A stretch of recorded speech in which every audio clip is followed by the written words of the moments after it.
আসসালামু আলাইকুম। স্বাগতম আজকের বিশেষ প্রতিবেদনে। শুরু করছি আজকের মূল প্রতিবেদন দিয়ে। দীর্ঘ প্রায় ১১ বছর পর সরকারি কর্মকর্তা কর্মচারীদের জন্য নতুন বেতন কাঠামো ঘোষণা করেছে সরকার। সর্বশেষ ২০১৫ সালে অষ্টম জাতীয় পে স্কেল কার্যকর হয়েছিল। এরপর কর্মচারীরা মূলত নিয়মিত বার্ষিক ইনক্রিমেন্ট এবং সীমিত পরিসরে মহার্ঘ ভাতার উপর নির্ভরশীল ছিলেন।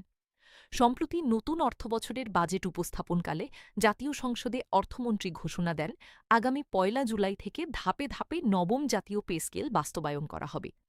বাজেট বক্তৃতায় তিনি বলেন, কর্মচারীরা দীর্ঘদিন একই বেতন কাঠামোতে থাকায় এবং মূল্যস্ফীতিজনিত কারণে জীবনযাত্রার ব্যয় উল্লেখযোগ্য হারে বেড়ে যাওয়ায় এই সিদ্ধান্ত নেওয়া হয়েছে।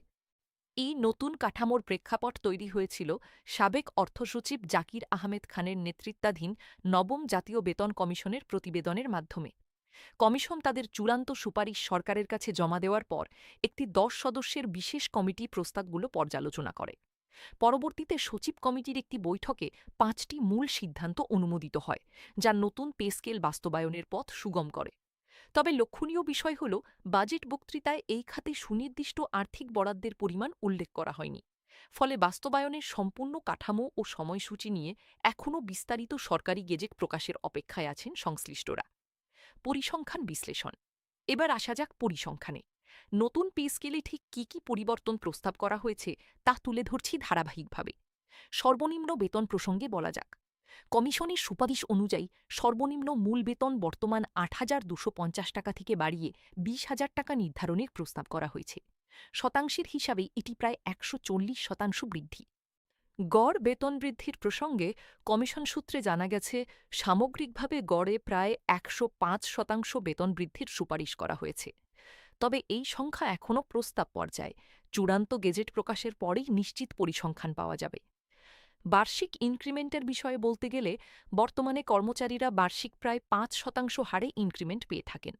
কর্মচারী সংগঠনগুলো দীর্ঘদিন ধরে এই হার বাড়িয়ে ১০% নির্ধারণের দাবি জানিয়ে আসছে, যদিও এই বিষয়ে চূড়ান্ত সিদ্ধান্ত এখনও হয়নি। ভাতাসমূহের ক্ষেত্রে টিফিন ভাতা ২০০ টাকা থেকে বাড়িয়ে ১,০০০ টাকা করার প্রস্তাব রয়েছে। এর পাশাপাশি চিকিৎসা ভাতা, বাড়ি ভাড়া ভাতা, উৎসব ভাতা ও যাতায়াত ভাতাও উল্লেখযোগ্য হারে বৃদ্ধির সিদ্ধান্ত হয়েছে বলে সংশ্লিষ্ট সূত্রে জানা গেছে। গ্রেড ভিত্তিক অগ্রাধিকারের কথা বলতে গেলে, নতুন কাঠামোয় ১১ থেকে ২০তম গ্রেডের অপেক্ষাকৃত কম আয়ের কর্মকর্তা কর্মচারীদের জন্য বিশেষ অগ্রাধিকার রাখা হয়েছে। জীবনযাত্রার ক্রমবর্ধমান ব্যয় বিবেচনায় এই সিদ্ধান্ত নেওয়া হয়েছে বলে জানিয়েছে সংশ্লিষ্ট মন্ত্রণালয়।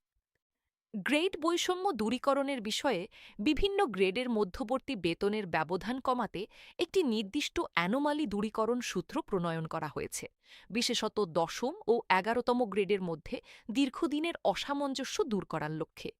সব মিলিয়ে বলা যায়, নতুন কাঠামো বাস্তবায়িত হলে কর্মচারীদের সামগ্রিক মাসিক প্রকৃত আয় উল্লেখযোগ্য হারে বৃদ্ধি পাবে বলে সংশ্লিষ্টদের প্রত্যাশা। বেতন ফিক্সেশন প্রক্রিয়া। দর্শক, এবার একটু জেনে নিই, নতুন স্কেল কার্যকর হলে ব্যক্তি পর্যায়ে বেতন কিভাবে নির্ধারিত হবে। নতুন পে স্কেল কার্যকর হলে প্রতিটি কর্মচারীর বেতন পুনর্নির্ধারণ করতে হবে, যাকে বলা হয় বেতন ফিক্সেশন। এই প্রক্রিয়া সাধারণত প্রয়োজন হয় নতুন জাতীয় বেতন স্কেল কার্যকর হলে, পদোন্নতি পেলে, নতুন নিয়োগের ক্ষেত্রে অথবা গ্রেড পরিবর্তন হলে। তবে নিয়মিত বার্ষিক ইনক্রিমেন্টের জন্য পৃথক ফিক্সেশনের প্রয়োজন হয় না। এটি প্রতি বছর ১ জুলাই স্বয়ংক্রিয়ভাবে কার্যকর হয়ে থাকে।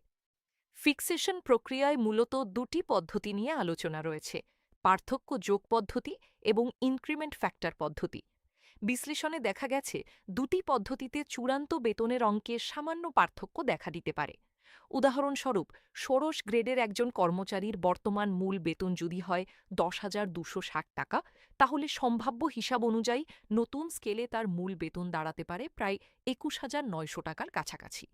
তবে এই পরিসংখ্যান একটি সম্ভাব্য চিত্রমাত্র। চূড়ান্ত গেজেট প্রকাশের পরই প্রকৃত সংখ্যা নিশ্চিত হবে।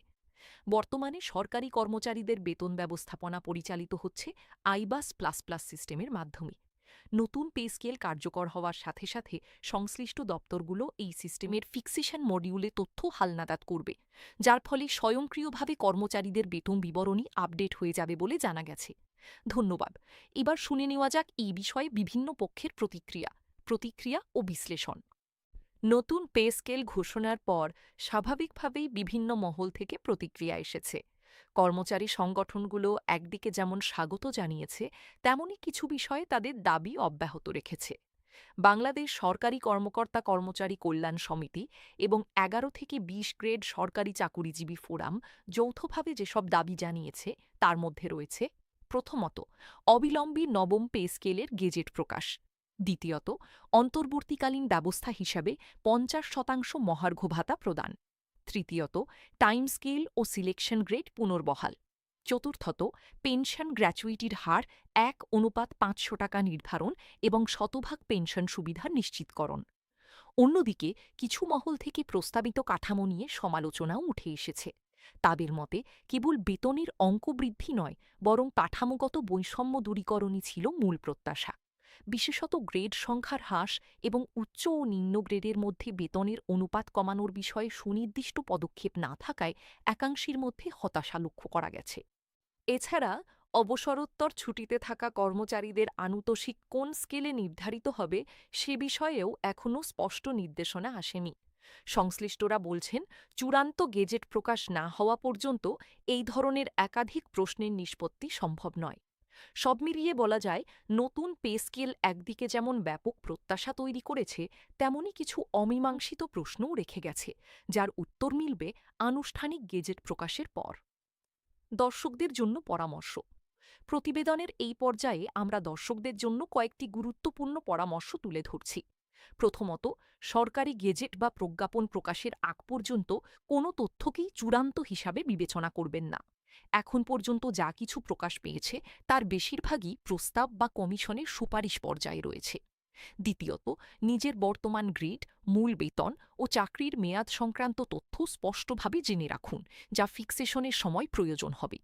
তৃতীয়ত, আইবাস প্লাস প্লাস সিস্টেমে নিয়মিত নজর রাখুন, কারণ নতুন স্কেল কার্যকর হলে এই সিস্টেমের মাধ্যমেই বেতন হালনাগাদ হবে। চতুর্থত, প্রয়োজনীয় নথিপত্র ও সার্ভিস বুক আগে থেকেই গুছিয়ে রাখুন। পঞ্চমত, সামাজিক যোগাযোগ মাধ্যমে ছড়িয়ে পড়া অসম্পূর্ণ বা অসত্য তথ্যের ব্যাপারে সতর্ক থাকুন এবং কেবল নির্ভরযোগ্য সূত্র থেকে তথ্য যাচাই করুন। সমাপ্তি।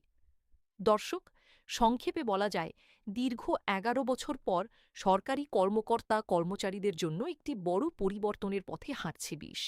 সর্বনিম্ন বেতন বৃদ্ধি, ভাতা বৃদ্ধি এবং নিম্ন গ্রেডের জন্য বিশেষ অগ্রাধিকার, এসব মিলিয়ে এই পে স্কেল ব্যাপক প্রত্যাশা তৈরি করেছে। তবে বার্ষিক ইনক্রিমেন্টের হার, গ্রেড বৈষম্য দূরীকরণ এবং বাস্তবায়নের সুনির্দিষ্ট সময়সূচি নিয়ে এখনও একাধিক প্রশ্ন অমীমাংসিত রয়ে গেছে। আনুষ্ঠানিক গেজেট প্রকাশের পরই এসব বিষয়ে চূড়ান্ত ও নির্ভরযোগ্য তথ্য পাওয়া যাবে। এই বিষয়ে যে কোনো নতুন অগ্রগতি হলে আমরা তা সবার আগে আপনাদের জানাব। আজকের বিশেষ প্রতিবেদন এই পর্যন্তই। দেখার জন্য ধন্যবাদ। সুস্থ থাকুন, নিরাপদে থাকুন।